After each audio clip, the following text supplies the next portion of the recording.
चलो मैं रिवन, आप सबका एक बार फिर से वेलकम है biblical to seekers Hindi YouTube channel में। आपने अंत के विषय में बहुत सी भविष्यवाणियां सुनी होंगी, लेकिन एक भविष्यवाणी ऐसी है जो कहीं ना कहीं हमें सोचने पर मजबूर कर देती है। परमेश्वर के वचन की बहुत सी वाणियां, भविष्यवाणियां, नबूवतें पूरी हो रही हैं, लेकिन एक कंट्रोवर्शियल सवाल है जो हर किसी के जहन में आता है। मुझसे भी बहुत सारे लोग पूछते हैं कि मसीह ने कहा जहां लोथ हो वहां गिद्ध इकट्ठे होंगे, लेकिन गिद्ध तो आज के वक्त में विलुप्त हो गए हैं, तो फिर वो कैसे वहां पर इकट्ठे हो सकते हैं। और जो अंतिम युद्ध होगा उसमें बहुत सारे लोग मारे जाएंगे, बहुत सारी मौतें होंगी, लेकिन इतनी लाशों को खाने के लिए गिद्ध कहां से आएंगे।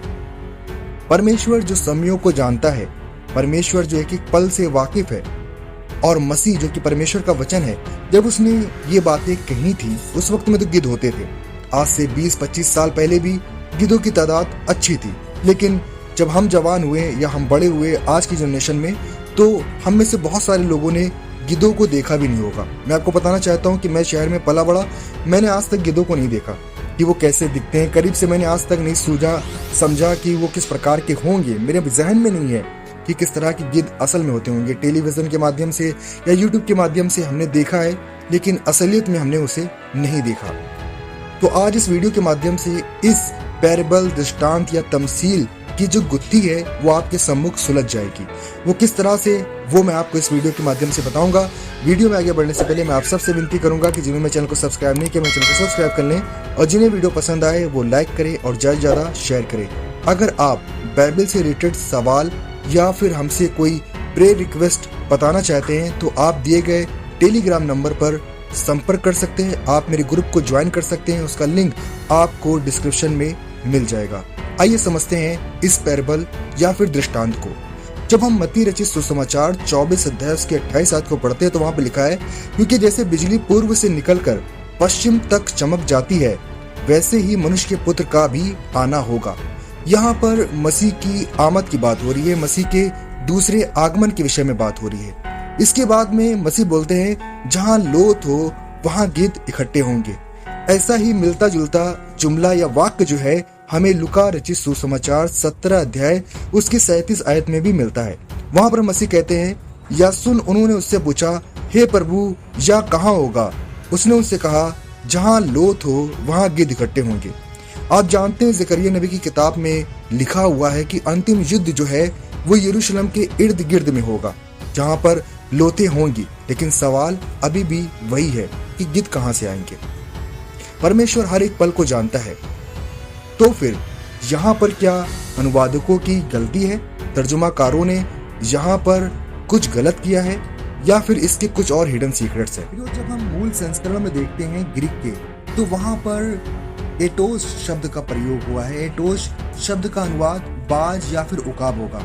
बहुत से अनुवादकों ने अपनी सहूलियत के हिसाब से उन्होंने सोचा कि शायद उस वक्त में गिद्ध, जो कि उनके वक्त में 1600, 1700 या 1800 ईस्वी में होते थे, वो वहाँ पर इकट्ठे होंगे जहाँ पर लाशें होंगी। लेकिन असल जो वक्तव्य था मसीह का वो ये था कि बाज इकट्ठे होंगे। अब ये बाज कौन है, किनको बाज बोला गया है, वो भी मैं आपको बताऊंगा। लेकिन इससे पहले मैं अय्यूब नबी की पुस्तक में से आपके लिए कुछ रेफरेंस को पढ़ना चाहूंगा। अय्यूब नबी की पुस्तक 39 अध्याय उसके 27 आयत में लिखा है, क्या उकाब तेरी आज्ञा से ऊपर चढ़ जाता है और ऊंचे स्थान पर अपना घोंसला बनाता है? वह चट्टान पर रहता और चट्टान की चोटी और दृढ़ स्थान पर बसेरा करता है। वह अपनी आंखों से दूर तक देखता है, वहां से वह अपने अहेर को ताक लेता है। उसके बच्चे भी लहू चूसते हैं, और जहां घात किए हुए लोग होते हैं वहां वह भी होता है।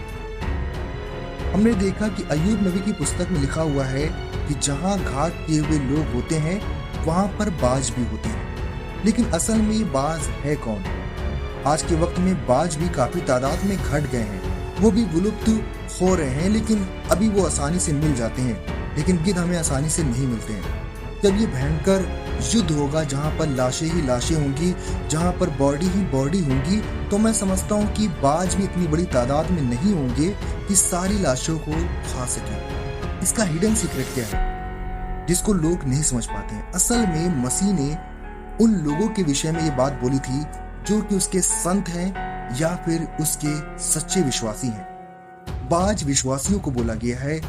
जब हम पढ़ते हैं प्रियो यशाया नबी की किताब 40 अध्याय उसकी 3री आयत में लिखा है, तरुण तो थकते और शर्मित हो जाते हैं और जवान ठोकर खाकर गिरते हैं, परंतु जो यहोवा की बाट जोते हैं वे नया बल प्राप्त करते जाएंगे। वे उकाबों की नाई उड़ेंगे, वे दौड़ेंगे और शर्मित ना होंगे, चलेंगे और थकित ना होंगे। ये वो लोग हैं जो कि परमेश्वर की बाट जोते हैं, जैसा कि यशायाह नबी ने बताया है, और वे नया बल प्राप्त करते जाएंगे। वे उकाबों की नाई उड़ेंगे, वे दौड़ेंगे और शर्मित ना होंगे, चलेंगे और थकित ना होंगे। ये असल में परमेश्वर के चुने हुए लोग हैं जो कि यरूशलेम में इकट्ठा होंगे, क्योंकि यरूशलेम में ही अंतिम युद्ध होगा। असल में जो लिटरल या हमारी जो जबान में दिखाई पड़ता है या हमें मूल रूप से दिखाई पड़ता है, उन बाज की या गिद्धों की बात नहीं हुई है, बल्कि परमेश्वर के चुने हुए लोगों की बात हुई है जो कि इकट्ठा होंगे यरूशलेम में अंतिम युद्ध के समय में। उम्मीद इस वीडियो के माध्यम से आपको समझ में आया होगा कि इस पैराबल, दृष्टांत या तमसील का असल मकसद या मायने क्या है। आप सबको अब्राहम इसहाक इसराइल के लिए आशीष दे। आप सबको शलोम।